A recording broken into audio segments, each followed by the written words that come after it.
Insurance isn't one size fits all. That's why drivers have enjoyed Progressive's Name Your Price tool for years now. With the Name Your Price tool, you tell them what you want to pay, and they'll show you options that fit your budget. So whether you're picking out your first policy or just looking for something that works better for you and your family, they make it easy to see your options. Visit Progressive.com. Find a rate that works for you with the Name Your Price tool. Progressive Casualty Insurance Company and Affiliates. Price and coverage match limited by state law. Looking for these better days. It is Monday, April 13th. I'm Scott Seidenberg. Here's what you need to know to make today a better day. Rory McIlroy wins the Masters for the second consecutive year, and the NBA playoffs are set. We'll break down the matchups, the series prices, and the odds to win it all here on this episode. Mackenzie Rivers joins me on this episode of Better Day, presented by FanDuel. And Mac, yesterday it was a day that some people maybe disliked in the NBA because of all the crazy spreads and all the players not playing, but there was also plenty of opportunities to take advantage, whether it was live betting angles or other betting angles.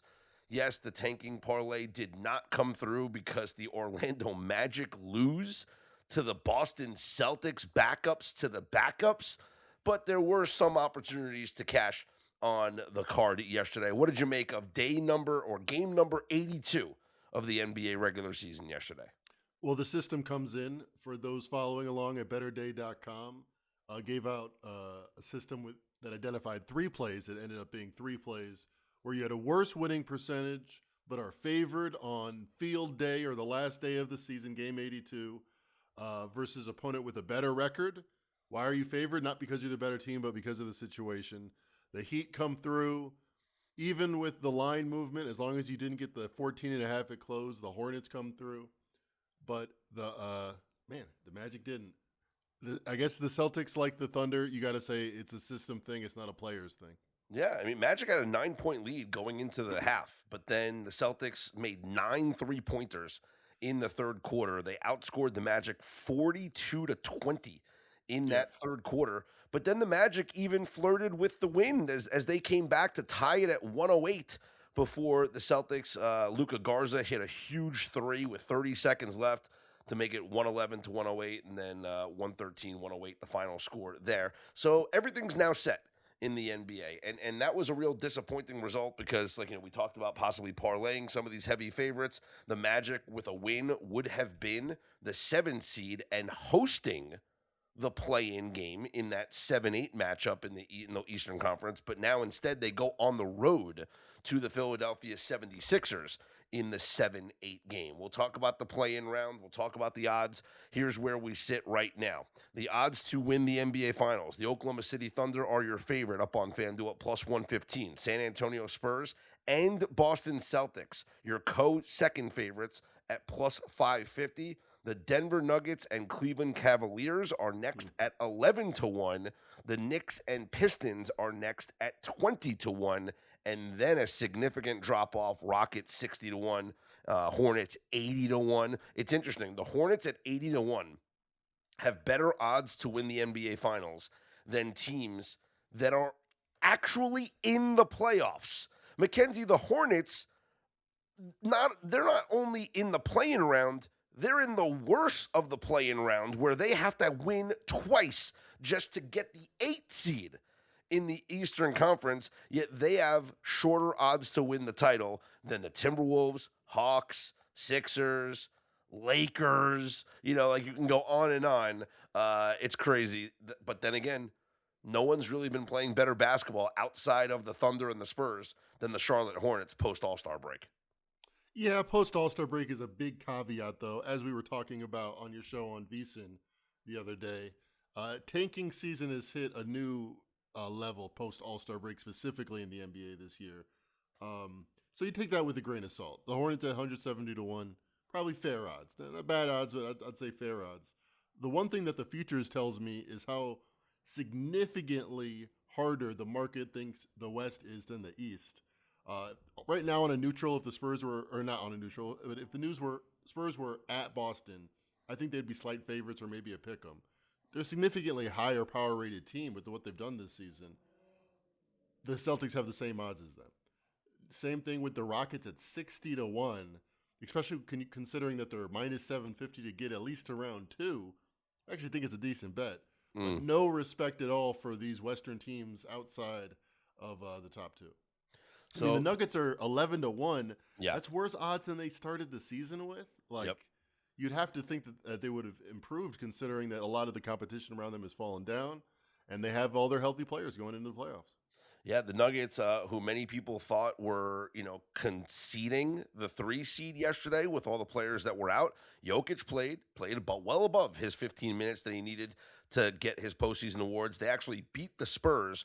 They win 12 straight games to end the year, so the Nuggets are the 3 seed in the Western Conference. So here's how the play-in round shapes up. Tomorrow, we'll have 2 play-in games tomorrow. We'll do more of a preview on tomorrow's episode. But we have the 9-10 matchup in the Eastern Conference between the Heat and the Hornets, and the 7-8 matchup in the Western Conference between the Blazers and the Suns. And then on Wednesday, it's the 7-8 matchup in the East between the Magic and the Sixers, and the 9-10 matchup in the West between the Warriors and the Clippers. I mean, Steph Curry and Kawhi Leonard in an elimination game? Yes, please.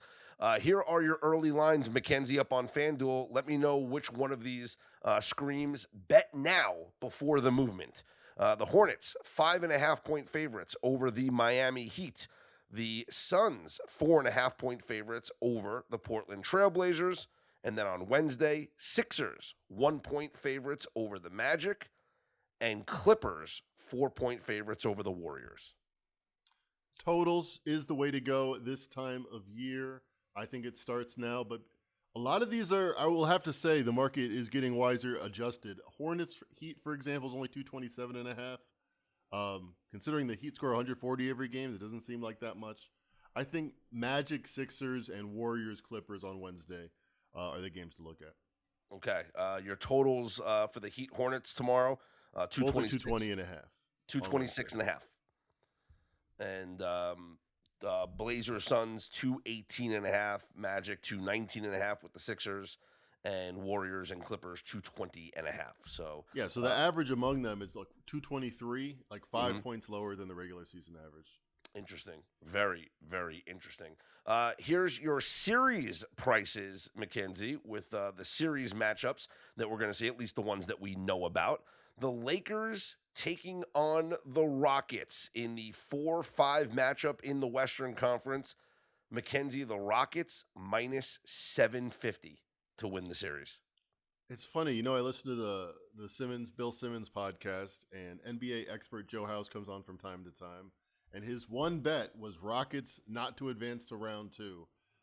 He might have been right with all of his hatred of the Rockets, body language doctor, etc., and yet you make a good decision, and it's a bad bet because the way the cards folded.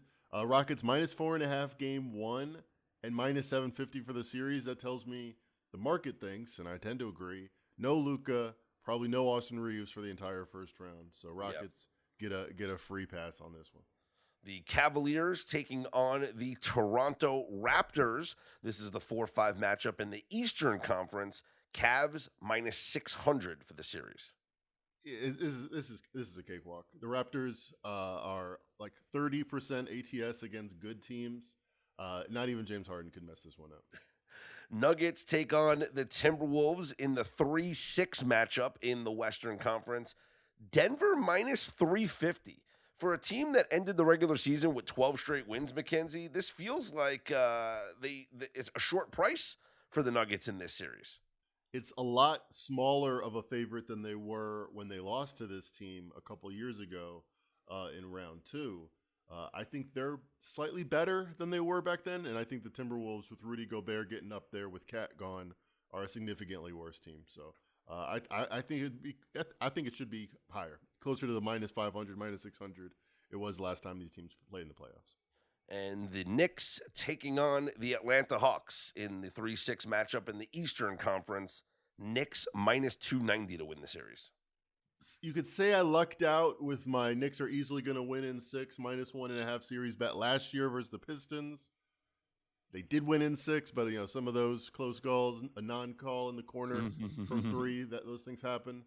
I have the exact same handicap, and I'm just as confident. We'll see if it happens. Knicks minus 1.5. This does not go 7. They do not lose the series.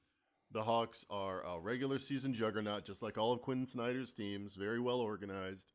They do not have top-end game-ending potential with C.J. McCollum as their closer. So give me the Knicks. Jalen Brunson does it again. I like it. Here with the NBA regular season coming to a close, here are your final awards odds up on FanDuel. Shea to win the MVP is minus 7,000. Wemby to win the Defensive Player of the Year is minus 20,000. Rookie of the Year, Cooper Flag minus 160. Con Knippel plus 125. I still think Knippel is the play at plus 125, Mackenzie. The 50-45 back-to-back during a quiet week in the NBA from Cooper Flag got a lot of headlines, but yeah, I think just like Felix Hernandez was voted in because baseball writers had become smarter, I think NBA writers care about production, and that leads to winning. So give it to AK-47. But I'll shout out Gil Alexander on VSiN who brought up a point about Cooper Flag that yes, the scoring numbers were awesome. But if you looked at his efficiency in those games, and if you look at his efficiency on the season or whatever, he's shooting a terrible field goal percentage. It's not good. you know, it's yes, you scored 45 points, you scored 51 points, that's cool. You had 2 big games, but he's shooting. He's not lighting it up from 3, and as I mentioned, his field goal percentage on the season. Not great, not ideal. I think the questions that the entire NBA is going to be asking this offseason, and as well as individual teams, is how much do we care about trend line of these teams, and how much do we pay attention to what actually happens during the 82 games of the regular season? Because Cooper Flag is a lot better today than he was in October and in January and even in February. He improved as the league kind of dissipated, as it became non-competitive. So how much do we really count that? I mean, all in all, he did improve a lot in the end of the season, numbers-wise, efficiency-wise. His estimated plus-minus Cooper Flags was plus 1.4. So it's a really good rookie season. Him and Con Knippel were the only ones in the positive. Con Knippel, though, plus 2.5 and much more consistent, much better in January when everybody was trying than Cooper Flag was, who kind of put it on late. So yeah, I think the smart people that care about the games day to day should vote for Con Knippel. If you just tune into the playoffs and to First Take, and I could see some voters just saying, hey, Cooper Flag's the story. Most improved player, Nickeil Alexander-Walker, minus 1,500. Sixth man of the year, Keldon Johnson, minus 1,250. Clutch player of the year, Shea, minus 7,000. And now this is where it gets interesting, Mackenzie. Your final odds, at least at the end of the regular season here, it's all that matters, up on FanDuel for NBA Coach of the Year, Joe Mazzulla of the Celtics, minus 220. JB Bickerstaff of the Pistons, plus 175. And I think it's worth a sprinkle, Mitch Johnson of the Spurs, plus 7,000. Tell me the handicap. Why do you think it's worth a sprinkle? The freaking Spurs finished with the 2 seed in the Western Conference, Mackenzie. The Spurs. In every sport, I think you can do the exercise of what were they supposed to win in the beginning of the season. And if they added Michael Jordan, okay, you adjust that. But none of these teams did. And how far did they go from it? And the Celtics were plus 10 games, plus 11 games, 56 wins. Very impressive. They win with nobody playing in the last game of the season. That's the system. That's the coach. The Spurs, were 20 games better. They were 18 games better than their win total. It's not even close from that perspective. Same with the Pistons, who ended up 5 games better. Yeah, but the Spurs finished with the second best record in the entire league, only 2 games behind the Thunder for the best record in the NBA. Were the biggest distance between what they were expected to do and what they did by far. I mean, it's worth it. It's up on FanDuel right now, plus 7,000 for Mitch Johnson of the Spurs to be the Coach of the Year. I'm putting a sprinkle on it. Absolutely. Absolutely. All right, that'll wrap up the NBA conversation. As I mentioned, more preview of the play-in round with bets and props, and we'll figure that out, how we want to handle the 2 games coming up tomorrow. We'll do that on tomorrow morning's show. Also, yesterday, the big story in sports, Rory McIlroy wins the Masters for the second consecutive year. Scotty Scheffler made it interesting by surging late in the round on the second nine, birdieing 15 and 16, but he missed his birdie putt on 17. If that would have won in, boy, it would have made for a very interesting 18th hole. Scotty finished with 11 under. Rory finished with a bogey on 18 for 12 under, but it was like a bogey save because his tee shot was so errant. But all he needed was a bogey to win because he had a 2-stroke lead going into the 18th hole. But Scheffler made it interesting, but when it was all said and done, Rory finishes as your Masters champion, despite losing the lead at one point. Justin Rose took the lead at one point during that final round, but then he had a bad second nine. And Rory now, Mac, puts himself in elite company. Last year when he won the career Grand Slam, he became like one of only a handful of golfers to win the career Grand Slam, right? It's only just a small handful of golfers have done that. But by winning back-to-back Masters, Rory becomes just the fourth golfer ever to do that, joining Jack Nicklaus, Nick Faldo, and Tiger Woods. Like we're witnessing one of the greatest of all time. Yeah. If you go post 1990, Tiger Woods with 15, Phil Mickelson with 6, Rory McIlroy with 6. Those are the modern day elite players. His career was a lot like, a lot of these guys seem to have those early spurts. Justin Spieth won 3 like in a row. Scotty Scheffler has 4, mostly in the last couple of years. So I guess a lot of the question with these guys is, can they come back and sustain?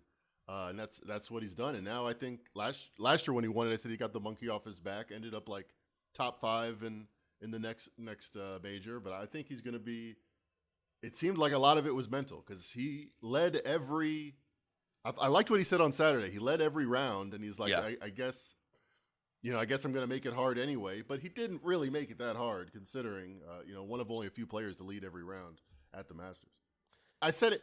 You tried to talk me into someone else, but I told you Rory McIlroy was going to win. Nick Faldo and I won this thing last year. I'd like to win it again. It's Bob Barker from Happy Gilmore. Nice. At the Pepsi Pro-Am. I knew I recognized that. All right, let's talk System Sunday in Major League Baseball and the NHL. Insurance isn't one size fits all. That's why drivers have enjoyed Progressive's Name Your Price tool for years now. With the Name Your Price tool, you tell them what you want to pay, and they'll show you options that fit your budget. So whether you're picking out your first policy or just looking for something that works better for you and your family, they make it easy to see your options. Visit Progressive.com. Find a rate that works for you with the Name Your Price tool. Progressive Casualty Insurance Company and Affiliates. Price and coverage match limited by state law. Not a great System Sunday in Major League Baseball, as several teams that were trying to avoid the sweep actually wound up getting swept yesterday. And it's something that, maybe it's early season woes because, Mackenzie is, we try to explain there's different portions of the Major League Baseball season.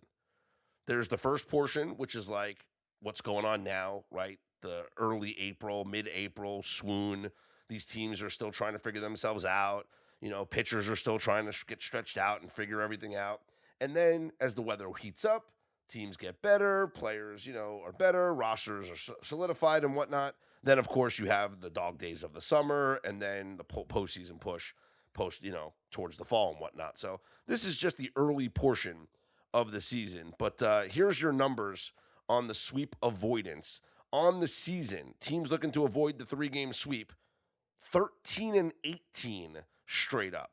After the Rangers and Cubs won yesterday, but the Brewers, Yankees, Marlins, and Mets all got swept. They did not avoid the 3-game sweep. But something that I've noticed when looking at this trend, the unders, 17, 12, and 2. So maybe we should pivot the sweep avoidance system and call it the sweep under system. I wonder if there's any confluence of systems that are getaway day games, but also sweep avoidance games, because both of those under trends Kind of makes sense. Winning team is satisfied, trying to think about their cocktails on the flight. Yeah, I mean, we can isolate this to like specific day games or when there's travel involved the next day. Let's see. And how about this? I'd have to figure it out if it's like the opponent's next Can you site. just do it? Just do a day game. Well, yeah, but you also want to do travel involved, right? True. You want to make sure that it's not the same. Like if they have to travel, right? So okay, here's how I do it. I just figured it out right now. If the game starts before, you want to say 4 o'clock Eastern time, or is that good? Yeah. Yes. Exactly. Okay. That is daytime. All right. Well, it's actually not great. If the game starts before 4 o'clock Eastern time, and the opponent has to travel to a different site, oh, you know what I should do? And they have to travel the next day. Okay. Now I got something cooking here. Still not good. Teams looking to avoid this year in that situation. 3-9 straight up. 7-5 to the under. Yeah, all right. That's what I'm saying. It's more unders than overs. That's what Yeah. I was saying. They're both under trends, confluence of under trends. Yes. Yeah, the under trends are the way to go. I think the unders are definitely prevalent in these systems. Yankees have lost now 5 straight. The Mets have lost 5 straight. So New York baseball not in a good place right now. Last night on Sunday Night Baseball, the Braves just walloped the Guardians 13-1. But that also, Mackenzie, gives us a Sunday night fade today because the Guardians hopping on a plane after that game last night, traveling to St. Louis to take on the Cardinals tonight. And so the Sunday night fade, which is 2-1 on the season, because it went 2-0 last week, 0-1 in the first week. The Sunday night fade says to bet on the Cardinals up on FanDuel -102 with Matthew Liberatore on the mound, Gavin Williams going for the Guardians. We will be riding the Cardinals tonight for the Sunday night fade. No home crowd cares about baseball in April more than St. Louis. I'm down. Let's go. Let's ride. All right, rest of their schedule here on your Monday in Major League Baseball. It's a potential 4-game sweep for the Mariners over the Astros. That's your one-day game here today, a wraparound series. George Kirby on the mound for the Mariners. Mike Burrows goes for the Astros. Seattle -171. Diamondbacks take on the Orioles. Ryan Nelson for the Diamondbacks, undecided for the Orioles. Cubs are at the Phillies. Javier Assad for the Cubs and Christopher Sanchez for Philadelphia. The Red Hot Nationals, coming off of a sweep of the Milwaukee Brewers, will be in Pittsburgh to take on the Pirates and Paul Skeens. So Paul Skeens and the Pirates -226, Mackenzie. I mean, listen, Nationals come in playing real good baseball. I just mentioned they swept the Milwaukee Brewers. Is it worth taking a +188 shot on the Nationals here against Paul Skeens? On the season, they're +1 scoring margin. It's going to tell you more about inning per inning quality. I don't know. +180. It's a nice. I like it. Momentum is as strong as your next day's starting pitcher.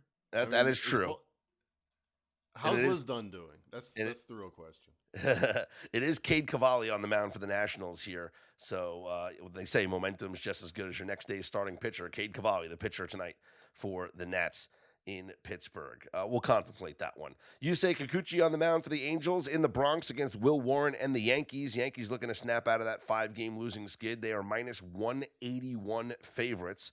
Marlins are at the Braves. Yuri Perez for the Marlins. Grant Holmes for the Braves. Not a Sunday night fade because the Braves didn't have to travel. Red Sox are at the Twins. Garrett Crochet for the Red Sox. Bailey Obear for Minnesota. Rangers are at the A's. Nathan Eovaldi for the Rangers. Luis Severino goes for the Sacramento A's. 3 games in Sacramento so far this season, Mackenzie. All 3 have gone over. So maybe it's an over tonight between the Rangers and the A's. And the Mets will take on the Dodgers in L.A. David Peterson for New York. And Justin Robleski goes for the Dodgers. You know, the system that we talked about in the NHL this year with the both teams on no rest, taking the Dogs on the +1.5 puck line, I didn't play all of the games yesterday because I wanted to be selective. Some teams now with post with playoff spots on the line and whatnot, and a lot of teams already eliminated, are playing for nothing. And I it's hard to back a team that's playing for nothing, especially when their opponent is playing for something. But yesterday, Right. Mackenzie, it didn't matter. It did not matter. Going into yesterday's games, the trend line of taking the plus 1.5 with the dogs when both teams are on the back to back, it was 46-12. And you were up over 23 units. Yesterday, it got off to a bad start. The Penguins lost to the Capitals 3-0. But the Capitals were playing. Again, I didn't want to play that. The Capitals were playing for their postseason lives, and the Penguins are playing for absolutely nothing. So I didn't even want to touch it. Good thing I didn't touch it. Capitals won 3-0. Then you had the Boston Bruins. This is when I did play against the Columbus Blue Jackets. The Bruins went outright 3-2. You had the Senators against the Devils, or excuse me, the Senators against Devils. That goes to overtime. Devils win 4-3. Senators cover plus 1.5. The Flames at the Mammoth, another one we played yesterday. Flames win outright 4-1. And then there was a flip of the favorite. The Islanders became the favorite over the Canadiens. Canadiens win outright 4-1. Mackenzie, this system now on the season is 49-13. No, 50-13. 50-13 and up over 25 units if all you did was blindly bet the dog plus a goal and a half when both teams are on back-to-backs. It's a very logical trend. Are you really going to blow a team out? I mean, these teams are both all professionals. If you're both on a back-to-back, maybe an underdog keeps it close. I'm curious how it did last year. Do we have that? I mean, how does it pop up with a 50-13 out of the blue like that? Last year, 29-25. See, that's very good. I like that that's about 54%. I like that it's stacking profitable years. It makes sense in the modern NHL. That's why we listen to this. I mean, how many more days do we have of this? Though we might have like one more game over. of this. No, it's it. We're done. We're done. We're done. Here's Game how 7 unders. That's what we have to look forward to. The puck line records for the Dogs in 2021, 33-21. In 2022, 40-24. In 2023, 22-25. 2024, 29-25. And this year, 50-13. Unreal. That's a monster 5-year record. That's unbelievable. Just wow. Hate to see it go, but I'm excited for the Stanley Cup playoffs, and I'm excited for this final week of the season to see who grasps these final playoff spots in both the Eastern and Western Conference. So here are your games tonight that have relevance, I should say, for the standings. Now, there's not much that is still undecided in the NHL, right? In the Eastern Conference, the only spot that's up for grabs right now is the third spot in the Metropolitan Division. It's currently held by the Philadelphia Flyers with 94 points. The Capitals and Blue Jackets are still alive with 93 and 92 points. So those are the teams that are still alive. Philly tonight will host the Hurricanes. Carolina is a minus 115 favorite. Philly minus 105 on the other side. And then both the Capitals and the Blue Jackets do not play tonight. So Philly can, do themselves a favor with a win here tonight. In the Western Conference, here's what's up for grabs. Because Anaheim lost in overtime last night, that was one that we had, but we lost, they did not clinch a playoff spot. So they are currently the third-place team in the Pacific Division with 90 points. They are 3 points up on the LA Kings, but the Kings have a game at hand.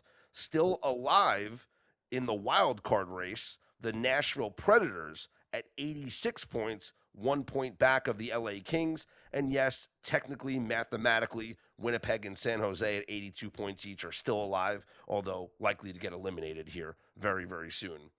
with only 2-3 games left. So tonight, Western Conference games that matter, of course. The Predators host the Sharks, so Nashville can help themselves out, and the Sharks could get eliminated. Of course, that could happen. And then the Kings are at the Kraken, so a big win for LA will help them in terms of solidifying a wild card spot or just even getting closer to Anaheim for the third spot in the Pacific Division. And everyone's jumbled up in that Pacific Division. Like Vegas is in first place with 91 points. Edmonton and Anaheim are both tied next with 90. Oilers host the Avalanche tonight. The Golden Knights host the Winnipeg Jets. So things still need to be determined there in the Western Conference. All right, that'll wrap up this episode of Better Day. As a reminder, you can head to our website, betterday.com. The MLB Game Center is cooking. I mean, my goodness, Mackenzie, the messages we are getting from our users cashing props here with the MLB Game Center. Shout out Ross, one of our members, who went 8-2 yesterday betting MLB props from the MLB Game Center. I mean, that is a great day. Other members who are cashing here, let's Overhaul cashing, Richard cashing, sending us tickets. Just what a great day for our members yesterday. Alex cashing with Jordan Walker, anytime home run at plus 700. The guy leads the league in homers. I mean, unbelievable. So shout out all our Better Day members. Learn how you can become a Better Day insider or premium member by clicking the link on our homepage at betterday.com. For Mackenzie Rivers, I'm Scott Seidenberg. Here's hoping you make today and every day a better day.